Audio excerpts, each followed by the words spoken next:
오늘 우리는 버가모 교회에게 주시는 말씀을 상고할 텐데 칭찬과 책망 두 가지가 나옵니다.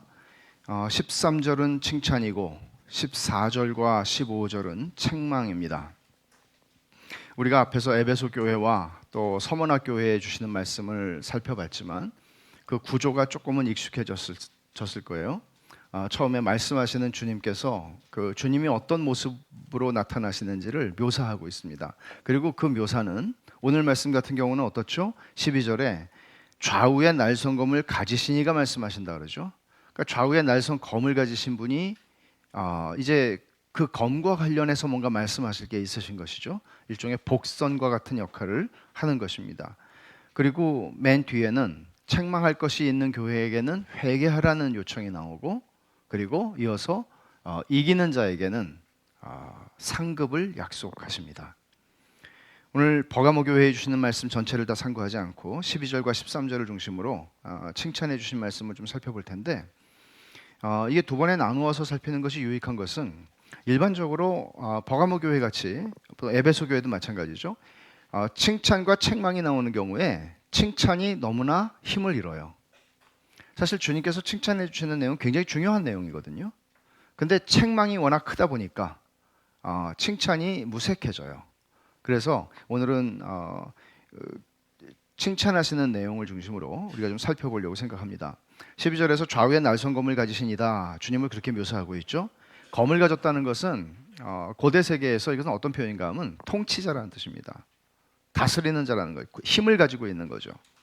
왜 광화문에 가면은 이순신 동상 있잖아요. 이순신 동상에 이순신 그 장군이 그 오른손 왼손이 그 문제가 있다고 그러던데, 제가 듣기로는 하여간 왼손에 들고 있나 오른손에 들고 있나 하여간 칼을, 긴 칼을 탁 들고 있잖아요. 위험 있게. 그건 뭔가 하면 힘이 있다는 얘기예요. 근데 여기서 주님께서 좌우에 날선 검을 가지시니가 이르시되라고 하는 거는 주님이 힘이 있다는 거예요. 우리가 조금 이따 보면 너희가 사는 곳은 사탄의 권좌가 있는 곳이다. 권좌라고 번역한 거는 사실 주님의 보좌라고 하는 말하고 같은 말인데 일부러 이게 사탄의 보좌라고 하기에는 좀 이상하니까 권좌라고 번역을 한 것 같아요. 근데 이 보좌라고 하는 말도 굉장히 중요한 단어거든요. 이 요한계시록에서는 왜 중요한가 하면 보좌라고 하는 이 단어가 신약 성경 전체에서 62번밖에 안 나오는데 요한계시록에 다 몰려 있어요. 47번이. 왜 그럴까요? 요한계시록의 주제는 누가 다스리느냐, 누가 통치하는가, 누가 이 세상의 왕인가, 누가 온 우주의 왕인가 하는 게 요한계시록의 주제예요. 왜 그래요? 당장 로마 황제 밑에서 신음하고 박해를 받고 있는 사람들에게는 정말 주눅들게 만드는 그 로마 권력, 로마 제국의 권력, 그 밑에서 그들은 살아가거든요. 신음하거든요. 그런데 그들을 위로하시는 하나님의 방법은 뭔가 하면 하나님이 다스린다는 거예요. 로마 황제이고 뭐고 간에 하나님이 훅 불면 날아갈 수밖에 없는 인생이라는 거예요. 그러니까 두려워할 거 하나 없다는 얘기예요. 주눅들지 말라는 얘기를 하는 거예요. 이게 보좌라는 말이 요한계시록에 많이 나와요. 오늘 있는 거는 사탄의 권좌라고 나오지만 사실은 거의 모두가 다 하나님과 죽임을 당하신 어린 양의 보좌예요. 하나님이 통치하세요. 죽임을 당하신 어린 양이 통치하고 다스리고 계세요. 지금도 마찬가지예요.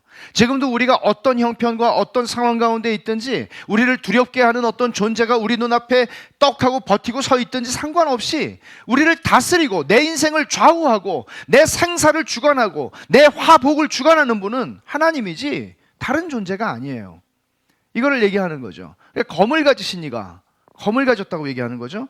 근데 이 검을 가진 분이라고 얘기할 때 이 모든 것들은 7교회에 보내는 편지에 나오는 주님이 이런 모습으로 드러나시는 모든 것들은 다 1장에서 사도 요한이 처음에 봤던 주님의 환상 가운데 주님의 모습하고 다 일치하는 것입니다. 1장 17절 한번 보세요. 1장 16절이에요. 요한이 본 환상이죠. 그의 오른손에 7별이 있고, 이거는 에베소 교회에 말씀하실 때 이렇게 했어요. 그의 입에서 좌우에 날선 검이 나오고, 이게 지금 버가모 교회 얘기예요. 그의 입에서 좌우에 날선 검이 나오고, 좌우에 날선 검. 이 검이라고 하는, 이 검이라는 게 단어가 많잖아요. 단검, 장검, 칼, 검, 또 뭐 있죠? 우리말로도 많잖아요. 헬라 말도 그렇고 영어도 그렇고 다 이 칼을 의미하는 단어들이 다 다양하겠죠. 여기서 얘기하고 있는 칼이라고 하는 거는 장검이에요. 말 타고 다니는 군인들, 그 기병이 쓰는 장검이에요. 그러니까 단도가 아니고 긴 칼이라고요. 그리고 긴 칼인데 여기 뭐라고 설명하고 있죠? 좌우에 날이 서 있는, 그냥 휘두르면 그냥 왼쪽이든 오른쪽이든 다 벨 수 있는 그런 칼이라는 거죠. 이게 뭐 역사적으로는 지금 불가리아 땅이죠. 당시 로마가 다 통치했지만 그 사람들이 굉장히 용감했었나 봐요. 그러니까 그 역사적으로는 이제 이 민족을 트라키아인이라고 그러는데, 트라키아인의 기병대가 사용하던 그 칼을 가르치는 용어랍니다, 이게. 근데 이제 이게 로마 시대 그 당시에는 이제 말하자면 제일 센 칼인 거죠. 제일 센 칼인 거죠. 그런 의미로 지금 쓰고 있어요. 그러니까 설명할 수 있는 가장 센 칼, 그걸 지금 주님이 좌우의 날선 검을 가지고 계시다. 근데 1차적으로 이 검은 버가모 교회가 살던 적대적이고 반기독교적인 사회, 사탄의 권좌가 있다고 그랬으니까요.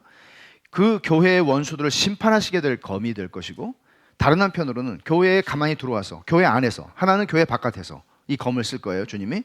그리고 하나는 교회 안에서 가만히 들어와서 적당히 세상하고 타협하면서 살아도 된다고 가르치고, 또 그 가르침을 따라가고 있던 거짓 신앙 고백자들을 잘라내는 칼이 될 거예요. 한편으로는 바깥에, 한편으로는 안에서 그 검을 사용하시게 될 거예요. 16절에 보면은 아까 오늘 우리 읽은 본문 중에 16절에 그러므로 회개하라. 그리하지 아니하면 내가 네게 속히 가서 내 입의 검으로 그들과 싸운다 그랬죠. 입의 검이라고 그러죠. 입의 검. 아까 우리 1장 16절에서 읽었을 때 뭐라고 그랬어요?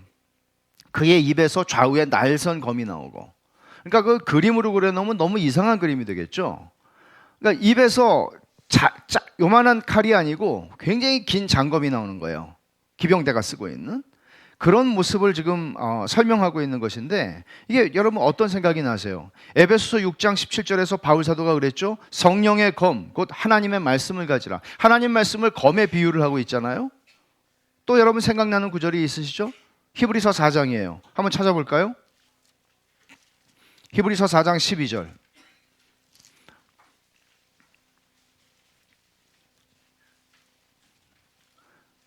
12절과 13절을 우리 같이 한번 읽어봅시다. 하나님의 말씀은 살아있고 활력이 있어 좌우에 날선 어떤 검보다도 예리하여 혼과 영과 및 관절과 골수를 찔러 쪼개기까지 하며 또 마음의 생각과 뜻을 판단하나니 지으신 것이 하나도 그 앞에 나타나지 않음이 없고 우리의 결산을 받으실 이의 눈앞에 만물이 벌거벗은 것 같이 드러나느니라. 하나님의 말씀 앞에서, 하나님의 말씀은 우리의 속을 다 찔러 쪼갤 수 있는 말씀이라고 얘기를 하는 거죠. 심판의 칼이죠. 그 앞에서는 벌거벗은 자와 같이 우리는 드러나게 될 것입니다. 말하자면 지금 요한계시록 2장에서 버가모 교회를 향해서 주께서 말씀하실 때 검이라고 하는 것은 하나님 말씀을 가리키는 것이죠. 말씀의 칼로 하나님께서 그 일을 행하신다는 것이죠.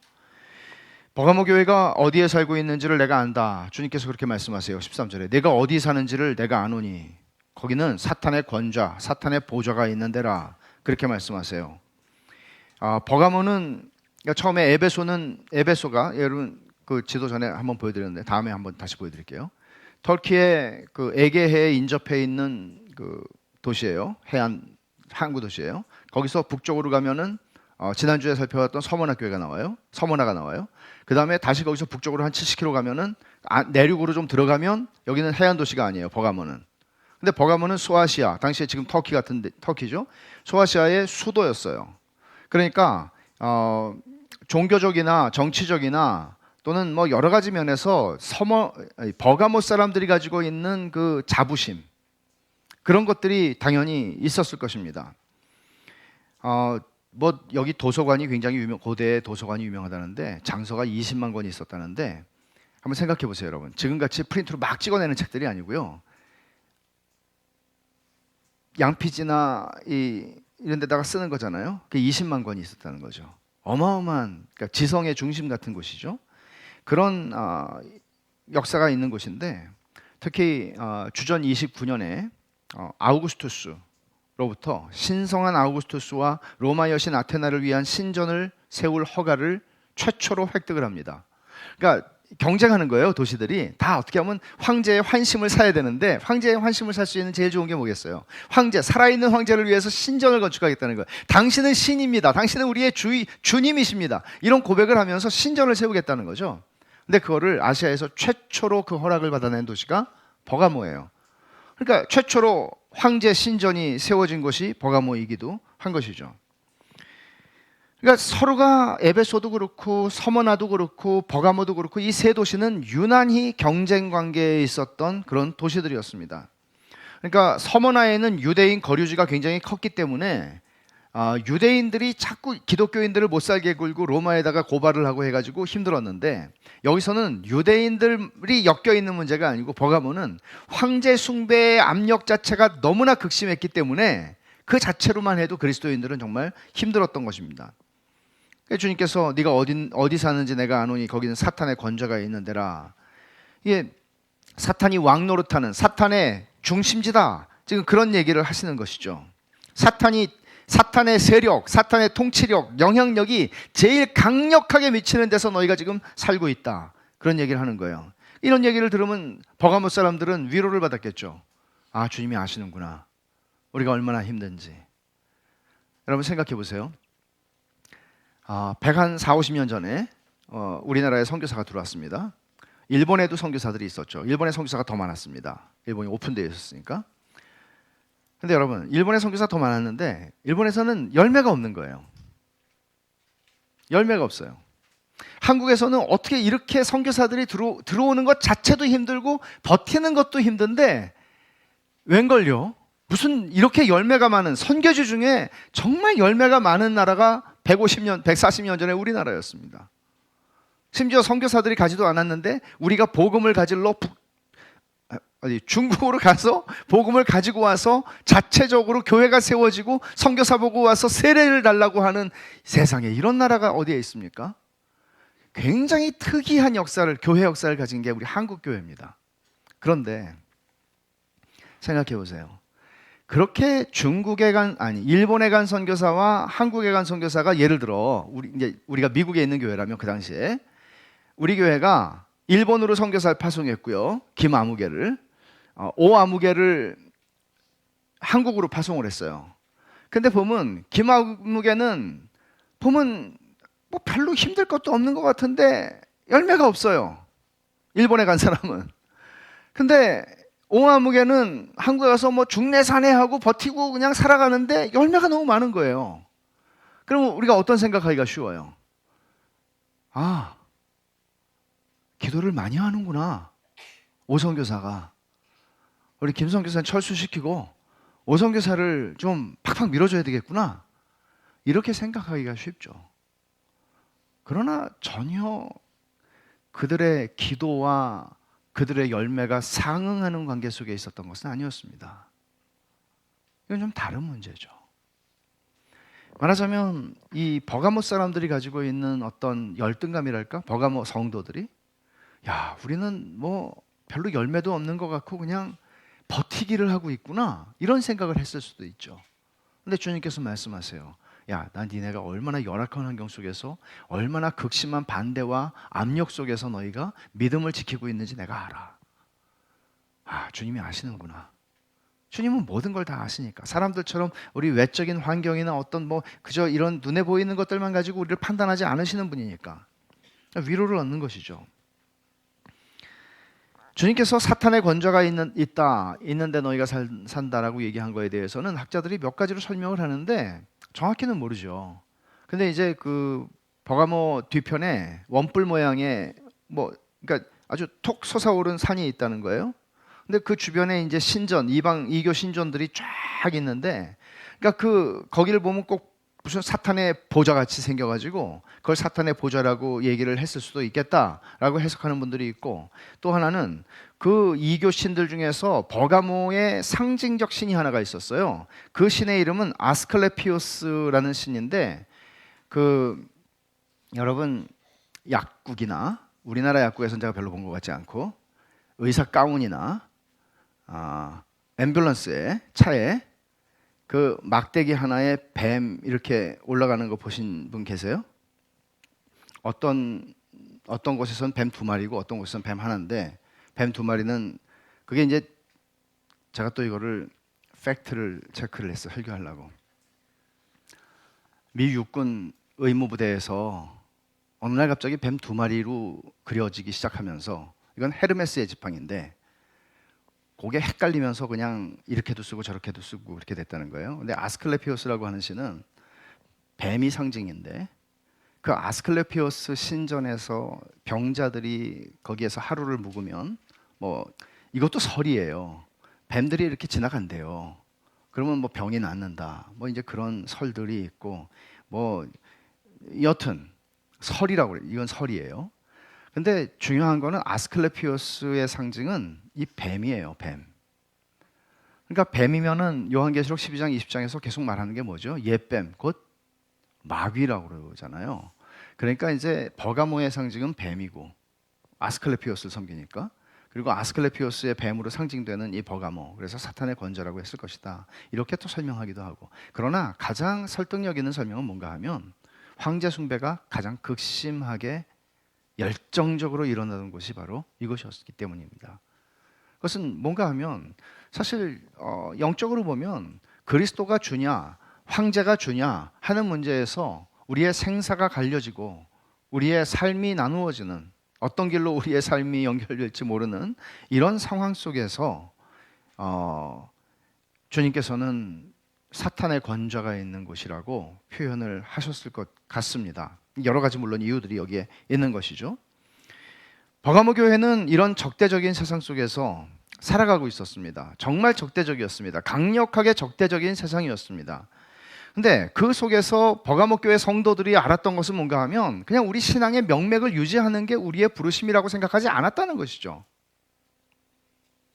지금은 잠잠할 때야, 지금은 몸을 사릴 때야, 지금은 좀 조용히 그냥 버티면 돼, 버티기만 하면 돼, 좋은 날이 올 거야, 이런 식으로 그들은 생각한 것이 아니라, 그들의 부르심이라는 것은 버티기를 하는 것, 그냥 신앙의 명맥을 그냥 끊어지지 않게 지키는 게 아니라, 그들은 자신들이 증인으로 부름받았다는 사실을 알았다는 거죠.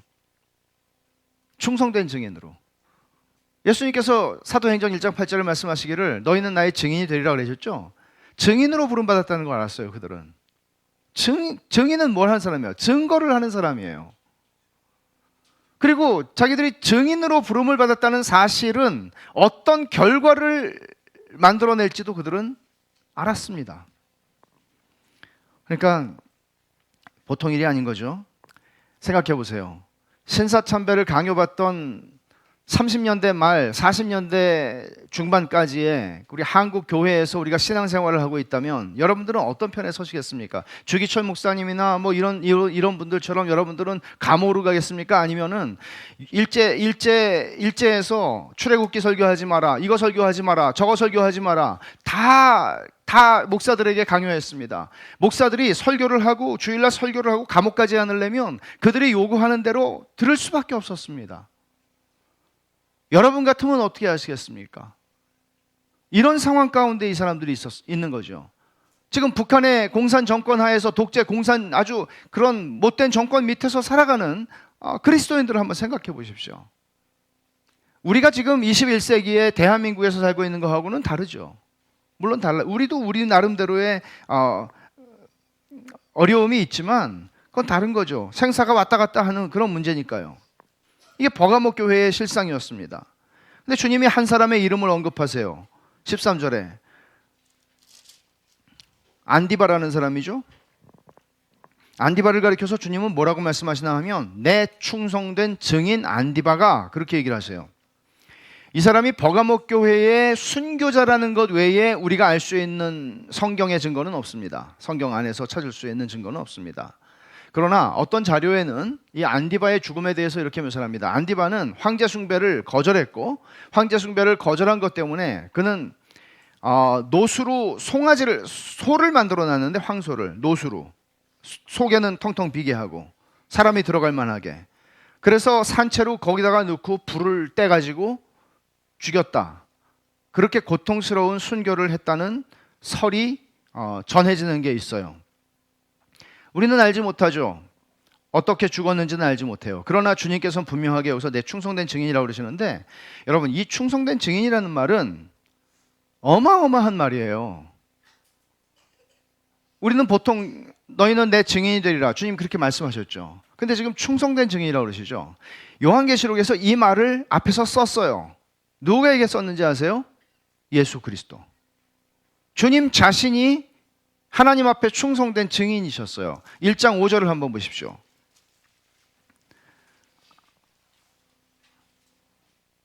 또 충성된 증인으로 죽은 자들 가운데에서 먼저 나시고 땅의 임금들의 머리가 되신 예수 그리스도로 말미암아 은혜와 평강이 너희에게 있기를 원하노라.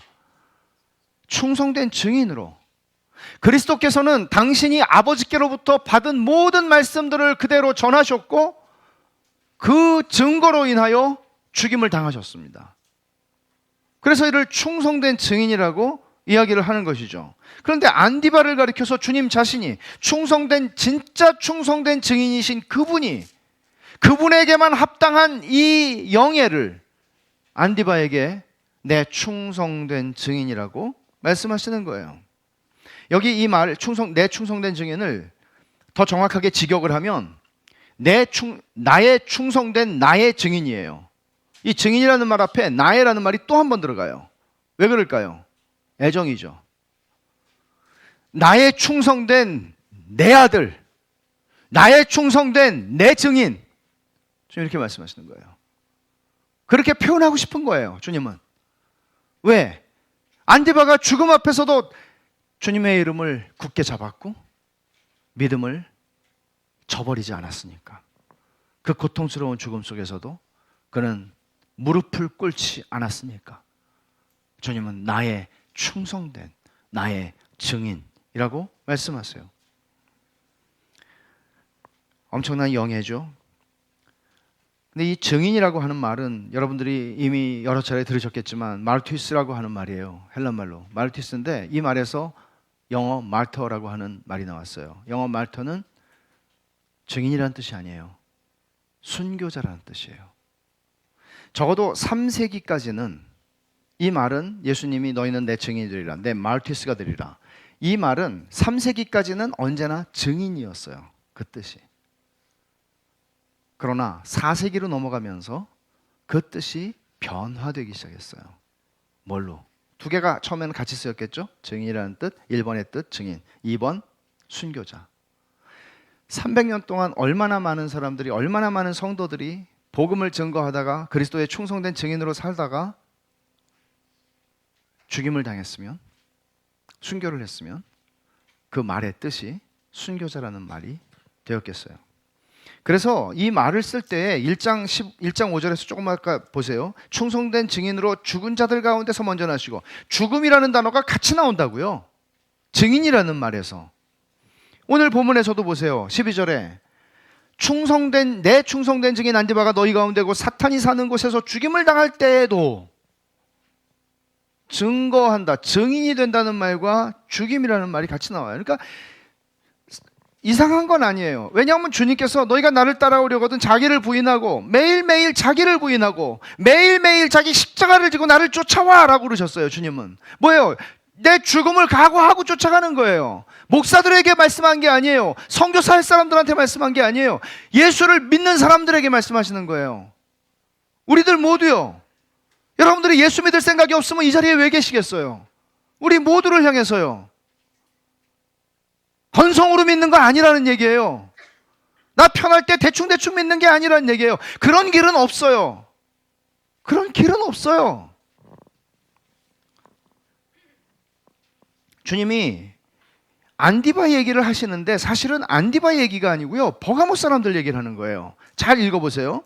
13절에 내가 어디 사는지를 내가 아노니, 내가라는 말은 2인칭 단수인데, 2인칭 단수지만 버가모 교회를 2인칭 단수로 부르는 거예요. 버가모 성도들을. 네가 어디 사는지 내가 아노니 거기는 사탄의 권좌가 있는 데라. 내가 내 이름을 굳게 잡아서, 누가? 버가모 교회가.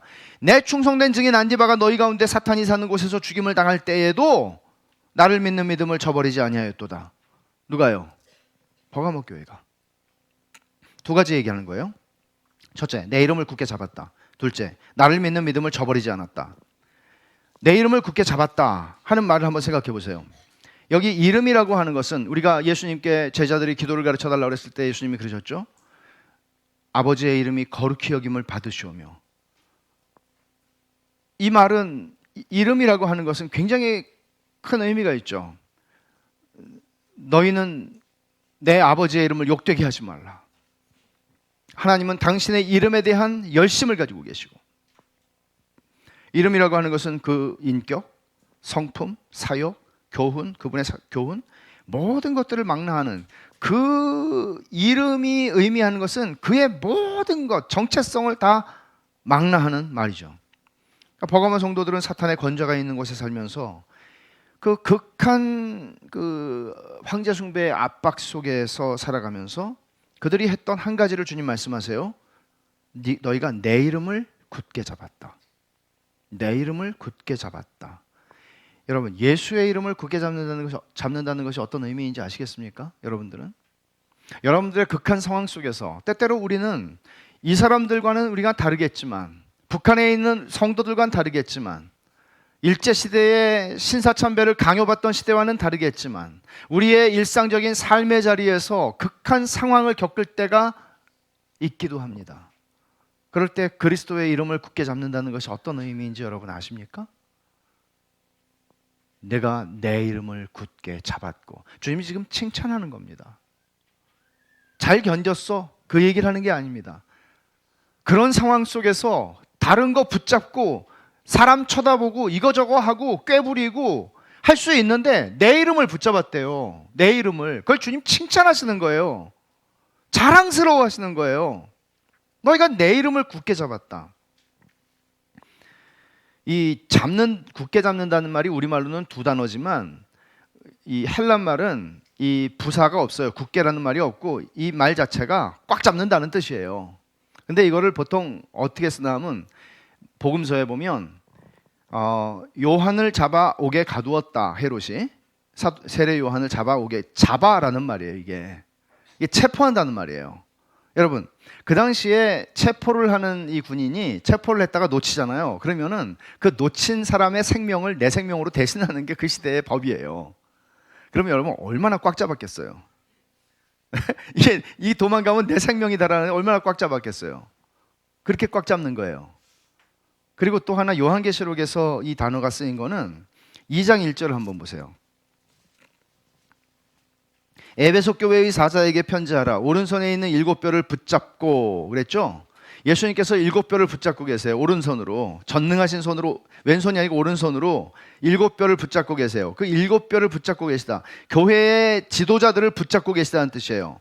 주님이 오른손으로 교회의 지도자들을 붙잡고 있는데 누가 감히 빼앗아가고 누가 감히 건들겠어요? 주님이 붙잡고 계세요. 교회를 주님이 붙잡고 계시는 거예요. 그런데 그런 뜻으로 지금 쓰고 있는 거죠. 그렇다면 이 버가모 성도들이 주님을 그렇게 붙잡은 거예요. 주님의 이름을. 이거 놓치면 죽는다.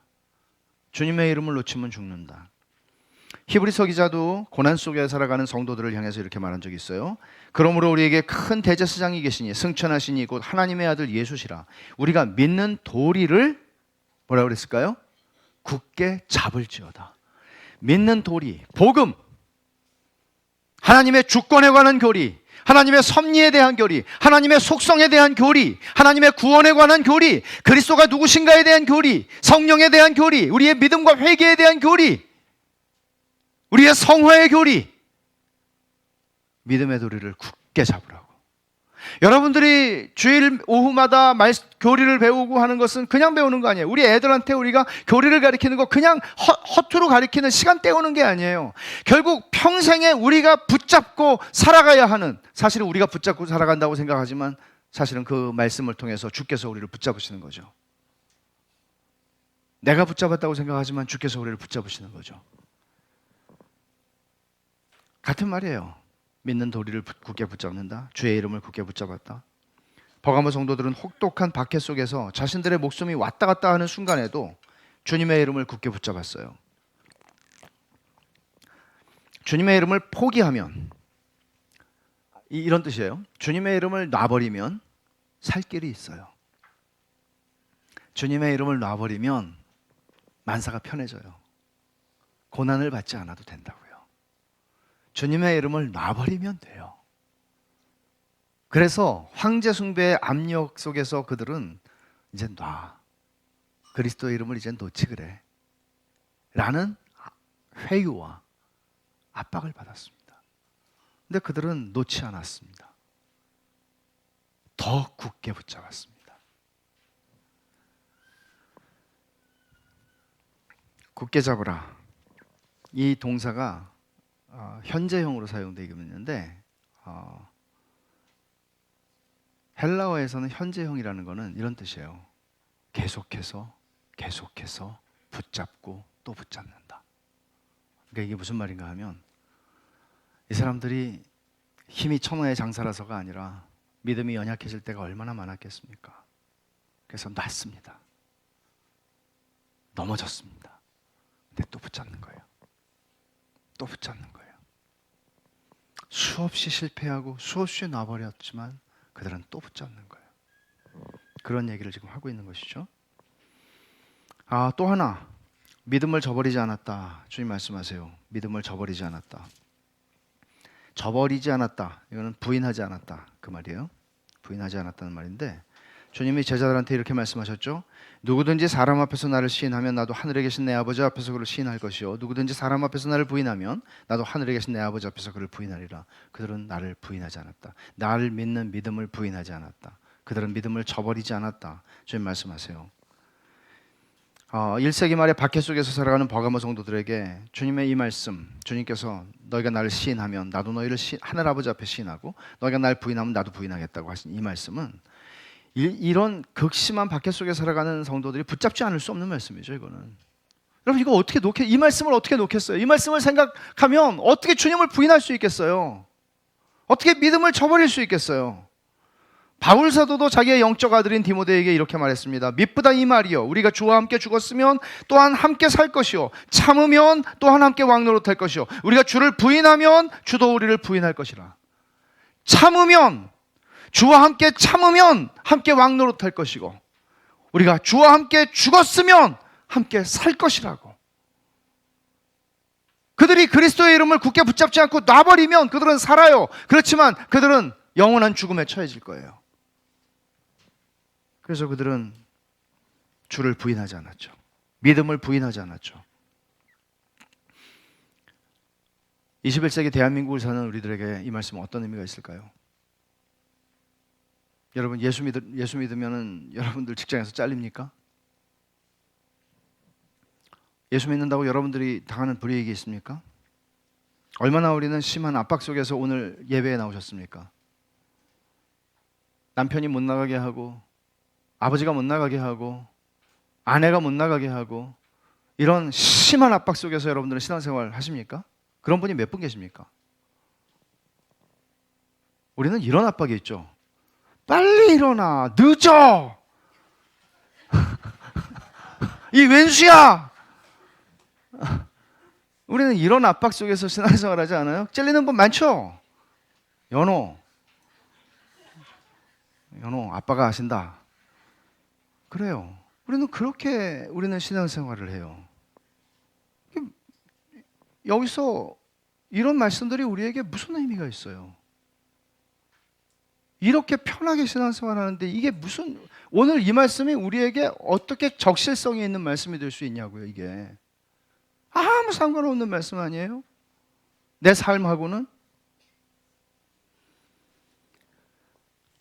주님께서 그러시죠. 사탄이 사는 곳에서 죽임을 당할 때 누가 안디바가 나를 믿는 믿음을 저버리지 않았다. 이거는 소극적인 말인 것 같지만 사실은 반어법이에요. 믿음을 부인하지 않고 지켰다는 게 아니라 증거했단 말이에요. 적극적으로 시인했단 말이에요. 내가 복음을 부끄러워하지 아니하노니 라고 말할 때도 마찬가지예요. 나는 복음을 자랑한다는 말을 하는 거죠. 단순히 부끄럽지 않아, 그냥 그렇게 부끄럽지 않아 했어 이런 얘기가 아니에요. 자랑했다는 얘기예요. 여기서도 마찬가지죠. 주님의 충성된 증인이었던 안디바처럼 죽음을 두려워하지 않고 용감하게 가진 증거를 증언했다는 말이에요. 대가를 지불할 줄 알면서도, 무슨 일이 일어날 줄 알면서도 그들은 그리스도를 자랑하고 복음을 증거했다는 거죠. 버가모 성도들하고는 다른 시대, 다른 상황 가운데 살아가는 우리들에게 만일 우리가 가지고 있는 하나님의 말씀의 교리가 옳다면 하나님의 말씀은 모든 시대, 모든 사람들에게 유효한 것입니다. 모든 상황에 있는 사람들에게 유효한 것입니다. 아, 이거는 그때나 통했던 얘기지 라고 할 수 있는 말씀은 없습니다. 하나님의 말씀은 영원히 유효합니다. 그렇다면 오늘 버가모 교회에 주시는 말씀도 마찬가지죠. 여러분은 주님의 충성된 증인이 맞습니까? 여러분 주변 사람들이 여러분이 그리스도인이라는 사실을 분명하게 압니까? 여러분은 입만으로가 아니라 입과 삶으로 그리스도를 드러내고 복음을 나타내고 증거하는 삶을 증인답게, 좀 더 가면 충성된 증인답게 살고 있습니까? 때때로 대가를 지불해야 하는 상황 속에서도 여러분들은 증인이십니까? 이것이 아니라면, 그렇지 않다면 여러분은 그리스도와 복음을 부인하고 살아가는 것은 아닌가요? 아시다시피 오늘날 대학 캠퍼스에서는 복음 전도가 금지되어 있습니다. 법으로 금지되어 있는지 아니면 하지 말라고 그냥 권장사항인지 모르겠습니다만은 한국 사회는 전반적으로 종교적 색깔을 드러내는 것에 대해서 부정적인 사회가 어느새 되어버렸습니다. 술은 강요할 수 있어요. 먹으라고. 복음을 강요하면은 힘들어져요. 이런 사회가 된 것이죠. 19세기 영국의 설교자였던 설교의 황태자라 일컬어지는 스펄전은 여러분 영국에서 예수 믿는데 무슨 어려움이 있었겠습니까? 19세기에 21세기는 다르지만 21세기 영국은 다르지만 스펄전은 설교에서 이렇게 언급한 적이 있습니다. 인용합니다. 내 입장을 말하자면 나는 내 사랑하는 주님을 위해서라면 기꺼이 10,000배나 더 어리석은 사람이 될 뜻이 있고 내 가슴에 새겨진 오래된 중대한 진리를 위해서라면 모든 명예를 잃고 온갖 비난을 받는 것을 최고의 영예로 여길 마음이 얼마든지 있습니다. 예수님을 여호와의 군대 장관으로 모시고 항해하는 배들은 폭풍우를 만날 각오를 해야 합니다. 주께서 타셨던 배도 파도가 들이치고 가라앉기 시작했었기 때문입니다. 예수께서 가시면류관을 쓰신 것을 보면서 자신은 월계관을 쓰기를 갈망하는 사람이 주님을 사랑하는 것입니까? 예수께서는 십자가를 지심으로 보좌에 오르시는데 우리는 환호하는 군중들의 어깨에 올라타서 보좌에 이르기를 기대합니까? 쓸데없는 상상을 하지 마십시오. 여러분이 치러야 할 희생을 생각하십시오. 그리스도의 십자가를 기꺼이 질 마음이 없다면 돌아가서 여러분의 소유와 재산을 최대한 이용하여 편안하게 사십시오. 여기서 이 한마디만 여러분에게 하겠습니다. 사람이 만일 온 천하를 얻고도 자기 목숨을 잃으면 무엇이 유익하리요? 그는 거침없이 이렇게 설교했습니다. 만일 여러분들이 예수를 이용하여 종교를 이용하여 부자가 되기를 원하고 편안한 삶을 살기를 원하고 안락한 삶을 살기를 원한다면 여러분은 돌아가서 여러분의 재산을 즐기십시오. 여러분의 소유를 지키십시오. 여러분의 소유를 늘리십시오. 거기에 부심하십시오. 저도 똑같이 말합니다. 여러분 이 스펄전의 고백에 동의하십니까? 공감이 되십니까? 그가 말한 것처럼 여러분들은 주님을, 내 사랑하는 주님을 위해서라면 내가 10,000배나 더 어리석은 사람이 될 수 있고 내 가슴에 새겨진 오래된 중대한 진리 복음을 위해서라면 모든 명예를 다 잃어버리고 온갖 비난을 다 받아도 나는 걸 최고의 영예로 여길 마음이 있습니까? 그래요. 자신은 없을 수 있어요. 그렇게 살 자신이 없을 수는 있어요. 하지만 여러분들은 그렇게 살 수 있게 해달라고 은혜를 구하시겠습니까?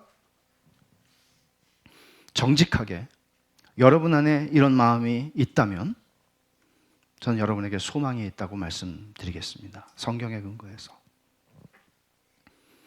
그리고 그 은혜를 구하십시오. 그 주님 앞에 주님의 이름을 굳게 붙잡고 주님을 믿는 믿음을 저버리지 않도록 은혜를 구하십시오.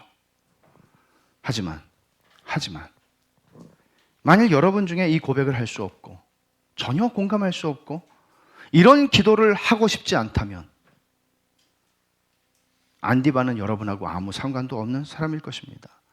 여러분은 충성된 증인이 되기를 원치 않고 다만 지옥에 가지 않을 만큼 최소한의 신자의 삶을 살기를 원하는 것이 여러분의 심정이라면 저는 여러분들에게 그 어떤 성경에 근거한 안전함도 약속할 수가 없습니다.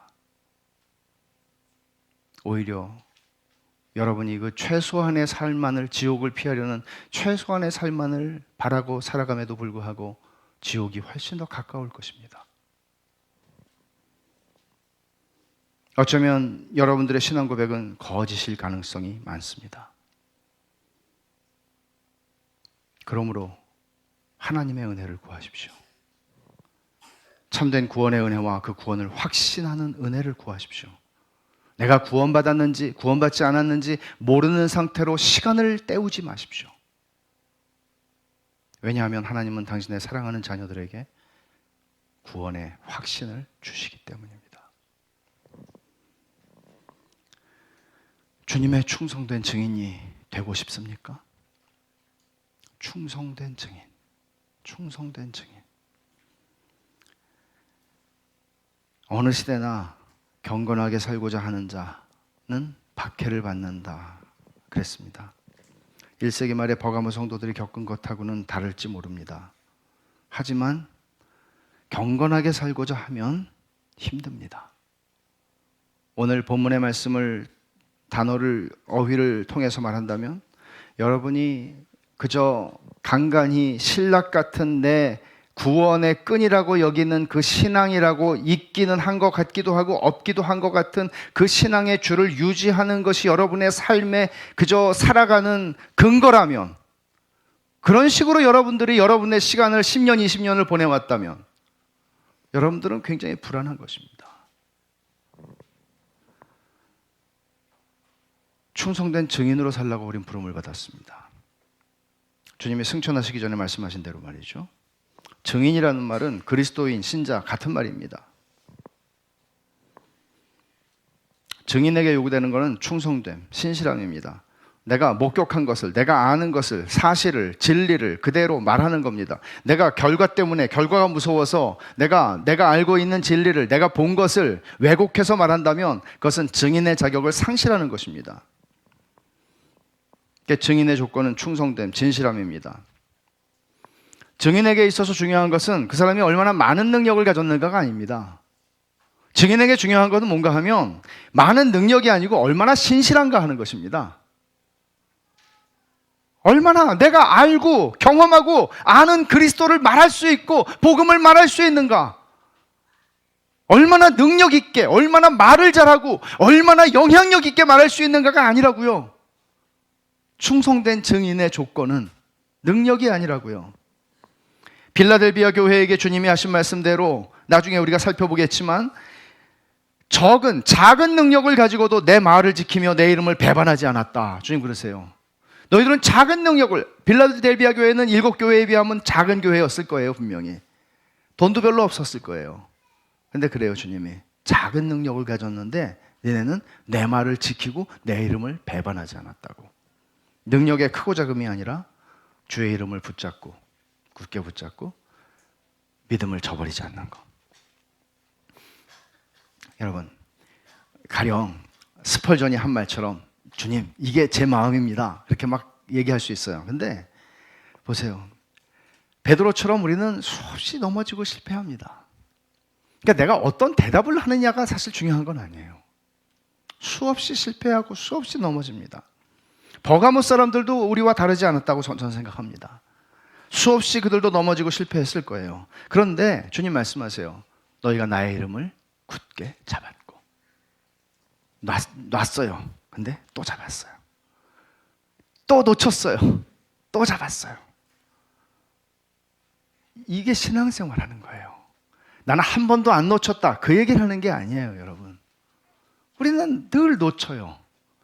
늘 넘어지고 실패하고 자괴감을 가지게 되고 내가 이게 주님을 사랑하는 게 맞나? 내가 구원받은 사람이 맞나? 그런 생각을 할 때가 있어요. 근데 그들은 또 붙잡았어요. 또 붙잡았어요. 이게 철로 역정을 걷는 그리스도인들의 삶의 모습이에요. 그저 문제 해결받고 편안하게 살기 위해서 예수 믿는 게 아니고 복음에 충성된 증인으로 내가 그 이름, 주의 이름을 붙잡고 그 믿음을 증거하는, 저버리지 않는 그 자리에서 살아가는 거예요. 대가를 지불할지라도. 우리를 둘러싸고 있는 환경의 본질은 적대적이에요. 언제나 그래요. 그 점에서는 1세기 버가모 성도들과 우리는 크게 다르지 않아요. 그리고 그 적대적인 환경 속에서 충성된 증인으로 살아간다는 것은 우리의 각오가 필요하기도 하지만 은혜가 필요한 부분이죠. 은혜가 필요하죠. 그래서 내 충성된 내 증인, 주님이 그렇게 말씀해 주실 수 있는 그런 영예로운 이름을 얻는 그런 믿음, 수없이 넘어지겠죠. 2020년에도. 그래도 내가 주님의 이름을 또 붙잡아야지. 이 생각을 가지고 우리는 은혜를 구하며 충성된 증인의 삶을, 여러분 얼마나 생각해 보십시오. 한 120명의 충성된 증인들이 있다고 생각해 보십시오. 광주에, 대한민국에. 엄청난 일이죠. 결코 작지 않습니다. 중요한 것은 능력이 아니라 충성됨입니다. 그 은혜를 구할 마음이 있는가 하는 것이죠. 기도하십시다. 하나님 아버지, 감사합니다. 2019년의 마지막 주일날 주님께서 저희들에게 충성된 증인이 되라 말씀하십니다. 주의 말씀 저희가 잘 듣습니다. 오 주님, 믿음 없는 저희들을 불쌍히 여겨 주시옵소서. 저희들이 주님의 충성된 증인으로 이 적대적인 세상 속에서 살아갈 수 있도록, 어떤 대가를 지불할지라도 두려워하지 않고 그리스도의 증인으로 살아갈 수 있도록 은혜를 풍성하게 베풀어 주시옵소서. 예수님의 이름으로 기도하옵나이다. 아멘.